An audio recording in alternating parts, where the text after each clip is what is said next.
കുവൈറ്റിലെ അഴിമതി വിരുദ്ധ അതോറിറ്റി നസഹെ സഹീൽ ആപ്ലിക്കേഷനിലൂടെ 3 പുതിയ ഇലക്ട്രോണിക് സേവനങ്ങളുടെ പരീക്ഷണ ഘട്ടം ആരംഭിച്ചതായി അറിയിച്ചു. കുവൈറ്റിൽ അഴിമതിയുമായി ബന്ധപ്പെട്ട പരാതികൾ അതീവ രഹസ്യമായി റിപ്പോർട്ട് ചെയ്യുന്നതിന് പരീക്ഷണാടിസ്ഥാനത്തിൽ 3 പുതിയ ഇലക്ട്രോണിക് സേവനങ്ങൾ ആരംഭിച്ചു. സഹേൽ ആപ്പ് വഴിയാണ് ഈ സേവനങ്ങൾ ലഭ്യമാകുന്നത്. അഴിമതി സംബന്ധിച്ച സംശയങ്ങൾ റിപ്പോർട്ട് ചെയ്യാനും ഇതുമായി ബന്ധപ്പെട്ട അധിക രേഖകൾ സമർപ്പിക്കാനും പരാതിയുടെ നിലവിലെ സ്ഥിതി പിന്തുടരാനുള്ള സംവിധാനം പുതിയ സേവനത്തിൽ ലഭ്യമാണ്.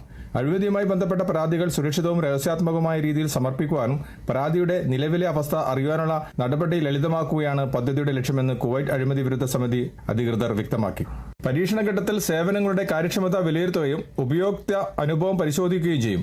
തുടർന്ന് സേവനങ്ങൾ മികച്ചതാക്കാൻ ആവശ്യമായ മാറ്റങ്ങൾ വരുത്തി ഔദ്യോഗികമായി പുറത്തിറക്കുമെന്നും അധികൃതർ വ്യക്തമാക്കി. പുതിയ സംവിധാനം വഴി പൊതുജനങ്ങൾക്ക് അഴിമതിയുമായി ബന്ധപ്പെട്ട സംശയങ്ങളും പരാതികളും ഓൺലൈനായി റിപ്പോർട്ട് ചെയ്യാൻ സാധിക്കും. പരാതികളും പരാതിക്കാരുടെ വിവരങ്ങളും പൂർണ്ണമായും രഹസ്യമായി സൂക്ഷിക്കുമെന്നും അധികൃതർ വ്യക്തമാക്കി.